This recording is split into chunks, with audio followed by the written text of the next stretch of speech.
morning students. We will study about properties of colloids. Yes or no? इससे पहले बेटा हमने colloids का प्रिपरेशन पढ़ा, फिर हमने उनका प्यूरिफिकेशन पढ़ा, अब हम colloids की प्रॉपर्टीज पढ़ रहे हैं। तो हमने बेटा कोलिगेटिव प्रॉपर्टी के बारे में पढ़ लिया था कि कोलिगेटिव प्रॉपर्टीज वो होंगी जो नंबर ऑफ सॉल्यूट पार्टिकल्स पे डिपेंड करती है, नेचर पे डिपेंड नहीं करती। सेकेंड हमने टिंडल इफेक्ट, तो टिंडल इफेक्ट में क्या था, the scattering of light by colloidal particles, ये भी हमने पढ़ लिया था किन किन फैक्टर्स पे डिपेंड करता है। आज हम पढ़ेंगे कलर ऑफ कोलॉइडल सॉल्यूशन। ठीक है बेटा, देखो जैसे हमने कोलॉइडल सॉल्यूशन लिया, क्या लिया, कोलॉइडल सॉल्यूशन। ठीक है, जैसे हमने ये लिया गोल्ड का सोल, गोल्ड सोल, तो जो गोल्ड सोल है इसका कलर पहले पिंक होगा, बाद में पर्पल और लास्ट में गोल्डन कलर होता है। इट मीन्स क्या हुआ बेटा, it means colour will change. Colloidal solution का कलर चेंज हुआ। भाई कलर क्यों चेंज हुआ, तो हम क्या कहेंगे, because it will depend on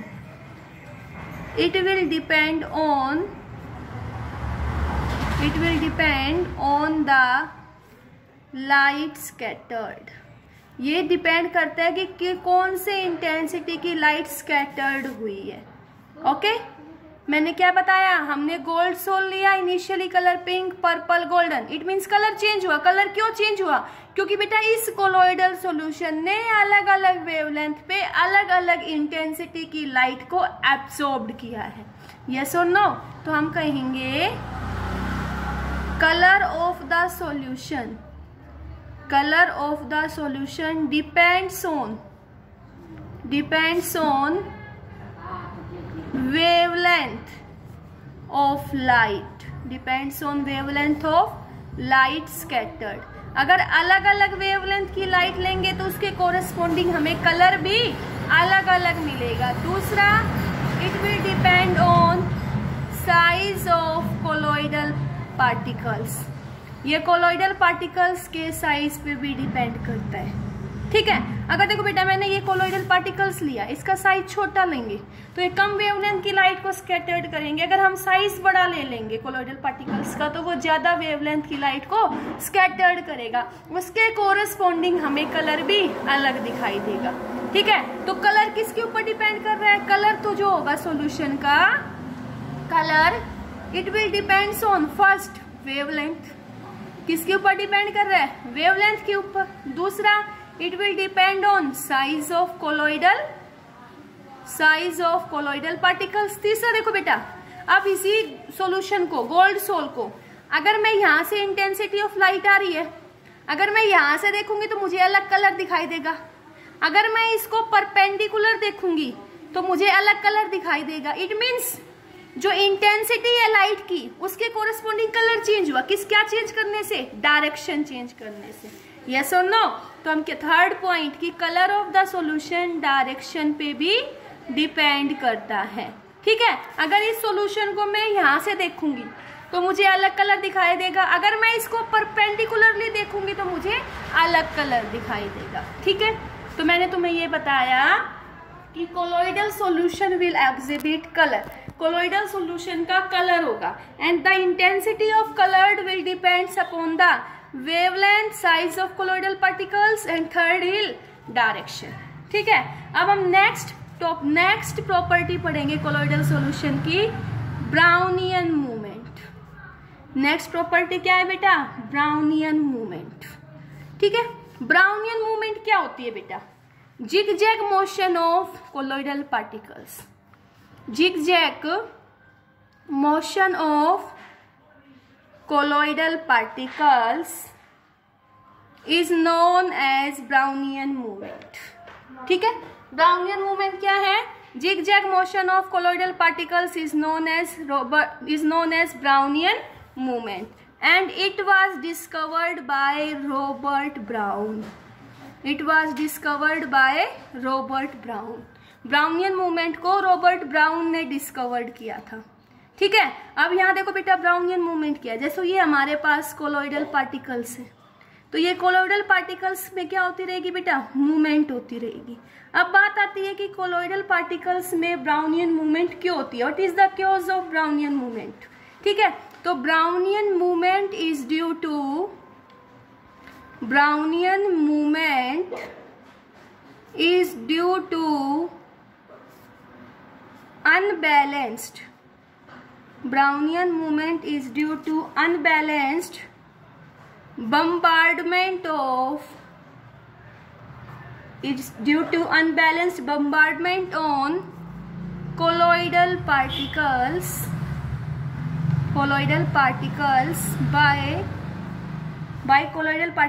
by molecules of dispersion medium। ठीक है, तो मैंने तुम्हें बताया कि ब्राउनियन मूवमेंट क्या है, zigzag motion of colloidal particles is known as Brownian movement and Brownian movement is discovered by Robert Brown. ठीक है, ब्राउनियन मूवमेंट क्यों होती है, due to unbalanced bombardment of colloidal particles by molecules of dispersion medium. ठीक है भाई, colloidal particles में unbalanced bombardment की वजह से क्या होती है, ब्राउनियन मूवमेंट। और ये ब्राउनियन मूवमेंट क्या करती है बेटा, it stabilise the colloidal particles. ये कोलोइडल पार्टिकल्स को स्टेबिलाइज करती है। ठीक है, Brownian movement stabilise the colloidal particles. Okay, clear हुआ ये।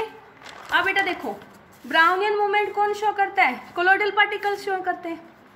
कौन शो करता है Brownian movement, colloidal particles will show Brownian movement. और कोलोइडल पार्टिकल्स हमारे कैसे होते हैं, हिट्रोजीनस। कैसे होते हैं, heterogeneous in nature. Heterogeneous in nature means it will consist of 2 phase.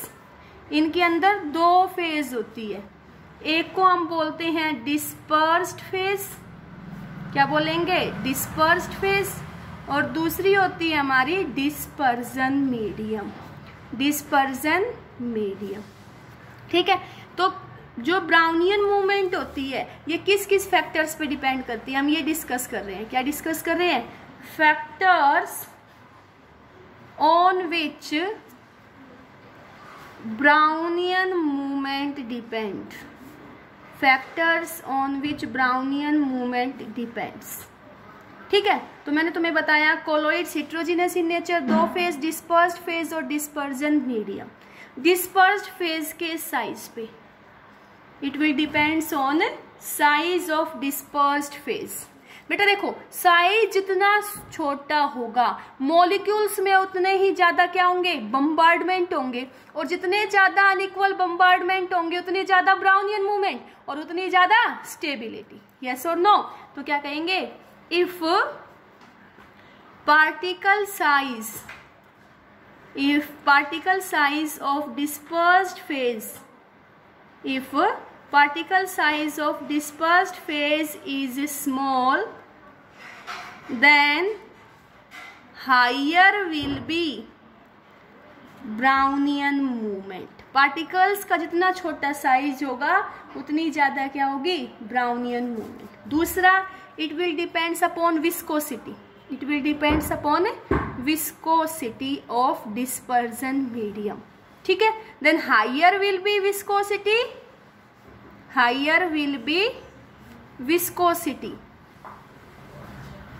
Viscosity. देखो बेटा, जैसे ये कहा जाए कोलोइडल पार्टिकल्स है, इनको एक बार वाटर में से पास किया, डिस्पर्जन मीडियम वाटर, और एक बार हमने डिस्पर्जन मीडियम हनी ले लिया, तो वाटर में से जल्दी पास हो जाएगा और हनी में से तो पास होना बहुत मुश्किल है, क्योंकि हनी कैसा है, विस्कस है। मीन्स जितनी ज्यादा विस्कोसिटी होगी उतनी कम क्या होगी, Brownian movement. Higher will be viscosity of dispersion medium, then lower will be Brownian movement. Okay, जितनी ज्यादा विस्कोसिटी होगी उतनी ही कम क्या होगी, ब्राउनियन मूवमेंट होगी। ठीक है, उसके बाद देखो बेटा, ब्राउनियन मूवमेंट में तुम्हें ये बताया था कि जो ब्राउनियन मूवमेंट होती है, it provide stability to colloidal solution. Brownian movement provides stability to colloidal particles. Yes और नो? पीछे अभी हमने डिस्कस किया था क्या? Brownian movement provides stability to solution. भाई अब बात आती है ये सॉल्यूशन को स्टेबिलिटी कैसे प्रोवाइड करती है?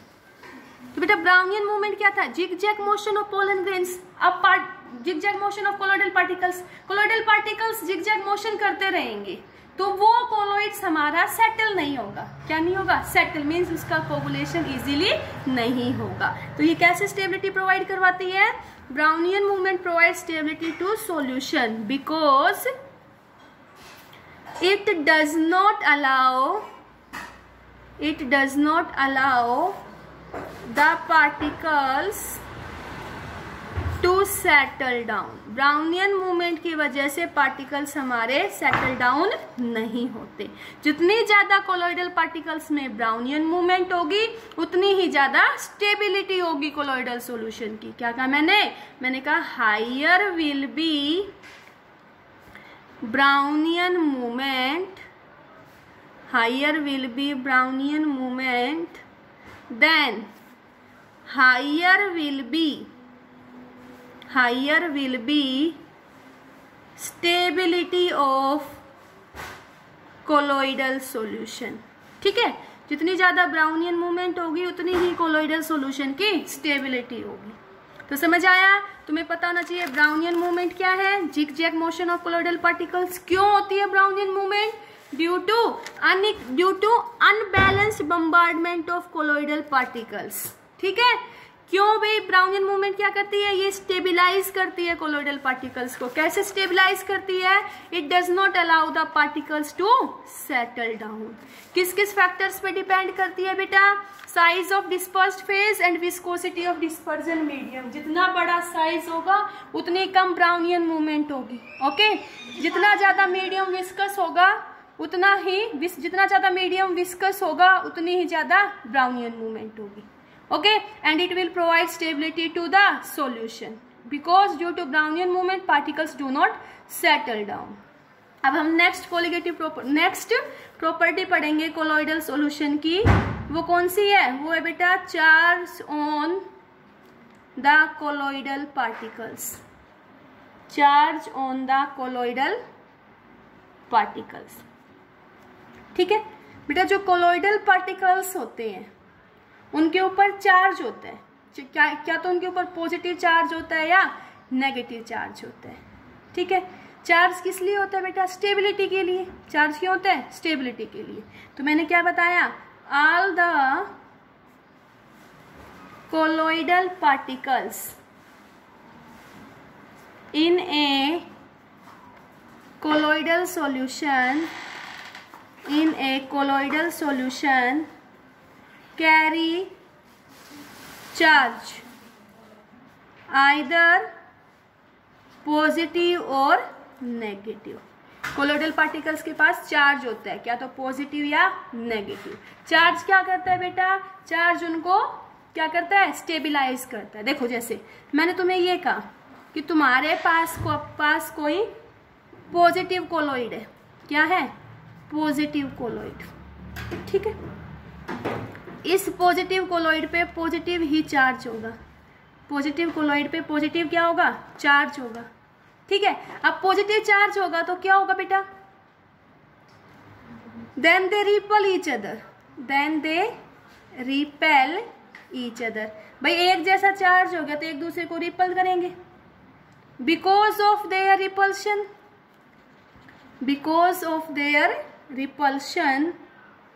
The particles move and exhibit Brownian movement. क्या एग्जिबिट करेंगे? Brownian movement. और ब्राउनियन मूवमेंट की वजह से उनको क्या मिलेगी? स्टेबिलिटी मिलेगी। क्या मिलेगी? स्टेबिलिटी मिलेगी। ठीक है बेटा, पॉजिटिव कोलॉइड होगा तो पॉजिटिव ही चार्ज, जैसे नेगेटिव कोलॉइड होगा तो उसके ऊपर नेगेटिव ही कोलॉइड चार्ज होगा, और वो उसको क्या करेंगे? रिपेल करेंगे, तो उसको क्या मिलेगी? रिपेल करेंगे तो उनके बीच में रिपल्सन होगा, रिपल्सन होगा तो पार्टिकल्स क्या करेंगे? मूव, और जितना ज्यादा मूव करेंगे उतना ही ज्यादा उनको स्टेबिलिटी मिलेगी, क्योंकि उतनी ज्यादा क्या होगी? ब्राउनियन मूवमेंट होगी। ठीक है, अगर बेटा हम हैवी चार्ज ले लेंगे तो हैवी चार्ज अनस्टेबल हो जाएगा। क्यों? अब देखो, जैसे मैंने कहा कि ये कोई कोलॉइड था, पॉजिटिव कोलॉइड था, अगर इसके ऊपर चार्ज नहीं होगा तो इनके बीच में रिपल्शन नहीं होगा, तो पार्टिकल्स मूव नहीं करेंगे, तो उसकी वजह से पार्टिकल्स क्या हो जाएंगे? सेटल डाउन हो जाएंगे, और कोलॉइड्स हमारा क्या हो जाएगा? अनस्टेबल। ठीक है, तो मैंने तुम्हें बताया कि कोलॉइडल सॉल्यूशन पे चार्ज होता है, क्या तो पॉजिटिव चार्ज या नेगेटिव चार्ज। बेटा कुछ पॉजिटिव चार्ज और नेगेटिव चार्ज हमें टेबल में दिए हुए हैं एनसीईआरटी में। देखो, कुछ हमें पॉजिटिवली चार्ज्ड कोलॉइड के एग्जाम्पल दिए हुए हैं और नेगेटिवली चार्ज्ड की। देखो, पॉजिटिवली चार्ज्ड का एग्जाम्पल होगा hydrated metal oxide, hydrated metal oxide. ठीक है, बड़ा है इसलिए क्या है? पॉजिटिव। जैसे मैं तुम्हें कह दूं Fe2O3.XH2O, Al2O3.XH2O, ये हमारे कैसे होंगे? Positively charged. देखो, हाइड्रेटेड मेटल ऑक्साइड, बड़ा नाम आया, पॉजिटिवली चार्ज्ड कोलॉइड। अगर मैंने कहा मेटल, खाली मेटल है, तो कैसे होंगे? नेगेटिवली चार्ज, जैसे copper, gold, silver, copper, gold, silver. Second example बेटा, जितनी भी हमारी बेसिक डाइज होंगी, बेसिक डाई, जैसे मिथाइलिन ब्लू, जैसे मिथाइलिन ब्लू, तो ये कैसी होंगी? Positively colloid, positively charged colloid. तो जो हमारी एसिडिक डाई होंगी, जैसे ईओसीन, एसिडिक डाई ईओसीन, तो ये हमारी कैसी होंगी बेटा? Negatively charged colloid. ठीक है, अब बेटा देखो, बेसिक बी आया, बी पॉजिटिवली था, तो यहाँ जो ब्लड है, ब्लड में क्या? हीमोग्लोबिन, तो ये भी पॉजिटिवली चार्ज्ड कोलॉइड होगा। यहाँ पे स्टार्च, गम, क्ले, स्टार्च, गम, क्ले, जिलेटिन, ये हमारे होंगे negatively charged colloid. Oxides, only oxides, not metal hydroxides. Oxides कैसे होंगे? जैसे titanium oxides, positively charged colloid. जो भी हमारे सल्फाइड्स होंगे, क्या? सल्फाइड, जैसे आर्सेनस सल्फाइड, कैडमियम सल्फाइड, Sb2S3, तो ये हमारे कैसे होंगे? Negatively charged colloid. ठीक है बेटा, ये टेबल हमें एनसीईआरटी में दी हुई है, तो ये हमें पता होनी चाहिए कि भाई कुछ पार्टिकल्स पे पॉजिटिव चार्ज होता है, कुछ पे नेगेटिव चार्ज आता है। ठीक है, अब हम आगे यूं देखेंगे कि भाई किसी पे पॉजिटिव चार्ज और नेगेटिव चार्ज कैसे आया। याद कैसे रखोगे बेटा? पॉजिटिव, सबसे पहले हम पॉजिटिव, कोई भी बात है तो हम उसके पॉजिटिव एस्पेक्ट्स देखते हैं, तो पॉजिटिव में हर चीज बड़ी आएगी। देखो, hydrated metal oxide, positive, B, P है पॉजिटिव, तो बी से जो भी आएगा, बेसिक ब्लड, पॉजिटिव कोलॉइड्स और ऑक्साइड्स, ये क्या होंगे? पॉजिटिवली। तो जो बच गए वो क्या होंगे? Negatively charged colloid. ओके, अब मैंने तुम्हें बताया कि कोलॉइडल पार्टिकल्स पे चार्ज होता है, आइदर पॉजिटिव चार्ज और नेगेटिव चार्ज। तो ये चार्ज कहाँ से आया? तो हम क्या कहेंगे? रीजन फॉर चार्ज, कि भाई चार्ज हमारे पास कहाँ से आया। तो चार्ज कहाँ से आया, इसके लिए बेटा हम तीन कंसेप्ट पढ़ेंगे। फर्स्ट हम पढ़ेंगे electron capture. Charge will develop due to capture of electron, electron capture by sol particles. ठीक है, दूसरा हम पढ़ेंगे preferential adsorption, preferential adsorption of ions. Third हम पढ़ेंगे due to formation of electrical double layer. Colloidal particles will carry charge. These charge will develop either due to electron capture by Sol particles, secondly due to preferential adsorption of ions, and third is electrical double layer. ठीक है, तो सबसे पहले मैं तुम्हें समझाऊंगी बेटा electron capture by sol particles, कि जो सोल पार्टिकल्स हैं वो इलेक्ट्रॉन को कैसे कैप्चर करेंगे। फर्स्ट हम डिस्कस करेंगे electron capture by sol particles. देखो बेटा तुम याद करो, हमने ब्रैडी-कार्क मेथड पढ़ा था। यस और no? We will study about Bredig arc method. This method is use for the purification of silver, gold and platinum. देखो हमने क्या किया था, हमने एक कंटेनर लिया था, हाँ, उस कंटेनर में हमने आइस बाथ, दूसरा कंटेनर डाला था, उस कंटेनर में हमने क्या लिया था, dispersion medium water plus KOH। Yes और नो? और ये हमारा क्या था, ये हमारा आइस बाथ था। क्या था? Ice bath. यहाँ हमने मेटल की इलेक्ट्रोड ली थी। क्या ली थी? मेटल की इलेक्ट्रोड। ठीक है, एक टर्मिनल पॉजिटिव एक नेगेटिव। ओके, कौन से मेटल की इलेक्ट्रोड ली थी? सिल्वर, गोल्ड या प्लेटिनम। तो हमने क्या देखा था बेटा, जैसे ही हम इलेक्ट्रिसिटी पास करेंगे तो मेटल वेपराइज हो जाएगा। मेटल क्या हो जाएगा? वेपराइज। तो मेटल्स के क्या बन गए? वेपर्स बन गए। वेपर्स बन गए और इसमें से वो वेपराइज हो गया तो क्या निकलेंगे? इलेक्ट्रॉन। क्या निकलेंगे? इलेक्ट्रॉन। तो इनके ऊपर जाके कौन इंटरेक्ट हो गए बेटा? इलेक्ट्रॉन। इलेक्ट्रॉन पे कैसा चार्ज था? नेगेटिव। तो यहाँ पे क्या हो गया? इलेक्ट्रॉन डिपोजिशन हो गया मेटल के ऊपर। इट मीन्स यहाँ पे हमें कैसा चार्ज मिल गया? Negatively charged colloid. क्या मिल गया? Negatively charged colloid. तो ये हमारा कौन सा मेथड था? Electron capture on the metal surface. Brady-cork method पढ़ा था ना हमने। तो यहाँ पे क्या हुआ? Electron will get captured by the colloidal metal particles. तो कैसा चार्ज आया इनके ऊपर? नेगेटिव। कैसा आया? नेगेटिव। तो यहाँ से हमें पता चल गया metals are negatively charged particles. Okay, पीछे ही बताया था, देखो मेटल्स कैसे होते हैं? Negatively charged particle. फॉर्मेशन करके भी बताया। मैंने क्या बताया? हमने ब्रैडी-कार्क मेथड लिया। It is used for the formation of colloidal sols of silver, gold and platinum. Yes और नो? तो हमने बेटा जैसे ही वो मेटल वेपराइज हो गया, कोलॉइडल रेंज में आ गया, तो यहां से हमें क्या मिले? इलेक्ट्रॉन्स। वो इलेक्ट्रॉन्स जाके इस मेटल के सरफेस पे इंटरेक्ट हो गए। यस और नो? तो this electron will captured by the metal particles. हम क्या कहेंगे? Here electrons are captured by colloidal metal particles. Colloidal metal particles ने उस इलेक्ट्रॉन को कैप्चर किया। कैसा इलेक्ट्रॉन था? Negatively charged. तो यहां से हमें क्लियर हो गया metals are negatively charged colloidal solution. Okay, clear हुआ भाई फर्स्ट मेथड कि हम चार्ज क्यों आया? फर्स्ट क्या था? Electron capture by sol particles. ठीक है, अब हम दूसरा मेथड डिस्कस करेंगे। क्या था वो? Preferential adsorption of ions.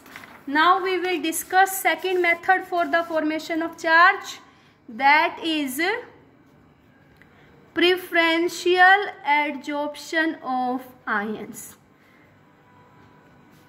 ठीक है बेटा, यहां तक समझ आया? तो अब हम सेकंड मेथड पढ़ रहे हैं, प्रिफरेंशियल एडजॉर्प्शन ऑफ आयंस। ठीक है बेटा, देखो जैसे मैंने तुम्हें टेस्ट ट्यूब दी और इस टेस्ट ट्यूब में मैंने कहा तुम्हारे पास है AgNO3 सॉल्यूशन। टेस्ट ट्यूब दी और टेस्ट ट्यूब में तुम्हारे पास है AgNO3 सॉल्यूशन। ठीक है, और दूसरी हमने एक बीकर लिया, उसके अंदर मैंने तुम्हें डाल के दिया बेटा एक्वस KI। ठीक है, और मैंने कहा एक्वस KI तुम्हारे पास एक्सेस क्या है? एक्सेस। तो अब क्या करोगे? तुम इस AgNO3 के सॉल्यूशन को एक्वस KI में डालोगे। ओके, क्योंकि एक्वस KI एक्सेस में है। तो तुमने क्या किया? तुमने AgNO3 सिल्वर नाइट्रेट को ऐड किया पोटेशियम आयोडाइड में। तो यहां से बेटा तुम्हें AgI प्लस KNO3 ये मिला। अब ये जो AgI है इसके क्या मिलेंगे? प्रेसिपिटेट। क्या मिलेंगे बेटा? प्रेसिपिटेट। ठीक है, अब इस प्रेसिपिटेट को तुमने लिया। किसके प्रेसिपिटेट लिए बेटा? AgI के प्रेसिपिटेट। और तुम्हारे पास एक्वस में एक्सेस में क्या था? KI। तो KI किस में था? एक्सेस में। तो यहां से देखो बेटा, इस AgI के प्रेसिपिटेट में और एक्सेस में क्या चीज कॉमन है? I। तो ये क्या करेगा? दिस I माइनस क्या करेगा बेटा? कॉमन क्या है? I minus will preferentially adsorbed on the surface of precipitate of AgI। समझ आया बेटा? मैंने क्या कहा, AgI के प्रेसिपिटेट मिले, यहाँ पे एक्सेस में KI था, तो ये AgI के प्रेसिपिटेट यहाँ से कॉमन आयन को अपने सरफेस पे प्रिफरेंशियली एडजॉर्ब्ड कर देंगे। तो यहाँ पे हमारे पास AgI के प्रेसिपिटेट थे और यहाँ एक्सेस में क्या था, iodine. This I minus will be preferentially adsorbed on the surface of AgI। Okay, clear हुआ भाई? तो यहां से इसका क्या बन गया, ये इसने कैसा चार्ज क्या कर लिया बेटा, कैसा चार्ज अपने ऊपर डिपॉजिट कर लिया, नेगेटिव चार्ज। तो ये कैसा बन गया, नेगेटिव कोलॉइड। कैसा बन गया, नेगेटिव कोलॉइड। अब इस कोलॉइड को तुम ऐसे भी रिप्रेजेंट कर सकते हो बेटा, तुम्हारे पास AgI के प्रेसिपिटेट थे और इसके ऊपर कौन सा आयन डिपॉजिट हुआ, I माइनस। ओके, तो किसकी फॉर्मेशन हो गई, नेगेटिव कोलॉइड की। किसकी फॉर्मेशन हो गई, नेगेटिव कोलॉइड। दूसरा देखो बेटा, सेम ऐसी सिचुएशन ले रही हूं। मैंने कहा तुम्हारे पास AgNO3 था, क्या था, AgNO3, और तुम्हारे पास KI था। क्या था बेटा, KI। और यहाँ पे तुमने AgNO3 को एक्सेस में लिया, यहाँ हमने एक्वस KI को एक्सेस में लिया था। तो यहाँ से बेटा हमें प्रेसिपिटेट किसके मिले थे, AgI के प्रेसिपिटेट मिले थे। ठीक है, यहाँ देखो हमने एक्सेस में AgNO3 लिया और AgNO3 लिया और KI। अब इस KI को हम AgNO3 में ऐड करेंगे क्योंकि AgNO3 क्या है, एक्सेस है। तो यहां से भी बेटा हमें AgI प्लस KNO3 मिलेगा, इस AgI के ही प्रेसिपिटेट मिलेंगे। अब क्या होगा, ये जो प्रेसिपिटेट मिले AgI से, ये हमारे क्या है, precipitate. This precipitate will react with the electrolyte which is present in excess. तो यहाँ पे AgNO3 हमारे पास क्या है, एक्सेस। एक्सेस में है तो ये AgI कोलॉइड्स जो है ये अपने सरफेस पे यहाँ से सिल्वर को प्रिफरेंशियली एडजॉर्ब कर लेंगे। They will preferentially adsorb the silver ion on its surface. ये अपने सरफेस पे सिल्वर आयन को डिपॉजिट कर लेंगे प्रिफरेंशियली। तो यहां से ये कोलॉइड कैसा बन गया, पॉजिटिव कोलॉइड। कैसा बन गया, पॉजिटिव कोलॉइड। क्लियर हुआ बेटा? हाँ, अब हम आगे देखते हैं। क्लियर हो गया ना ये? आगे देखो, पेपर में बहुत बार ये पूछा जाता है। Second example, iron chloride FeCl3 added to first case बेटा एक्सेस हॉट वाटर, ठीक है। Second case when FeCl3 added to aqueous sodium hydroxide. हमने FeCl3 लिया, इसको एक्सेस हॉट वाटर में डाला। तो देखो बेटा क्या होगा, सबसे पहले FeCl3 को वाटर में डाला तो इसकी हाइड्रोलिसिस होगी which on further will gives us Fe2O3.XH2। हमारे पास ये इसके प्रेसिपिटेट बन गए, ठीक है। अब इसको हमने Fe2O3.XH2O को हमने एक्सेस हॉट वाटर में डाला, एक्सेस हॉट वाटर में। तो ये एक्सेस हॉट वाटर से जो हमारे पास Fe2O3.XH2O बना, it will preferentially adsorb ferric ion on its surface. क्या करेगा ये, फेरिक आयन को अपने सरफेस पे एडजॉर्ब करेगा, फेरिक आयन को एडजॉर्ब करेगा अपने सरफेस पे। तो ये कैसा कोलॉइड बना, पॉजिटिव कोलॉइड। कैसा बना बेटा, पॉजिटिव कोलॉइड। तो इसको तुम कैसे रिप्रेजेंट करोगे, तुम लिखोगे Fe2O3.XH2O oblique Fe3+। कैसा कोलॉइड बना, positive colloid. It means when ferric chloride is added to excess hot water then you will get positive colloid. Okay, लेकिन देखो बेटा अब इसी फेरिक ऑक्साइड बनेगा हाइड्रेटेड। अगर इसको तुम एक्सेस किस में डालोगे, एक्सेस NaOH में। तो यहाँ क्या होगा बेटा, जो हमारे पास हाइड्रेटेड फेरिक ऑक्साइड है ये इस एक्वस NaOH से OH माइनस को अपने सरफेस पे प्रिफरेंशियली एब्जॉर्ब करेगा, then it will absorb negative charge on its surface. तो यहां से हमें क्या मिलेगा, नेगेटिव कोलोइड। कैसे लिखेंगे, Fe2O3.XH2O OH माइनस। तो ये हमें क्या मिल गया, नेगेटिव कोलोइड। ओके, तो ये हमने क्या पढ़ा था, हमने पढ़ा था बेटा preferential absorption of ions on the surface of colloidal solution.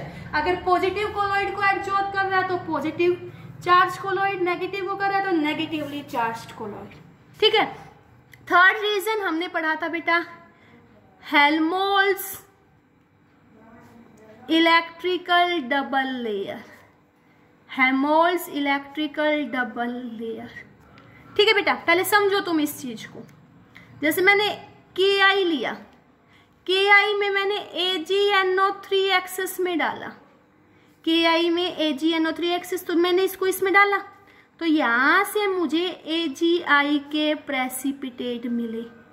अब ये प्रेसिपिटेट क्या करेंगे, एक्सेस में AgNO3 है, इसके साथ रिएक्ट करेंगे, तो ये AgI will preferentially absorb this Ag plus on its surface.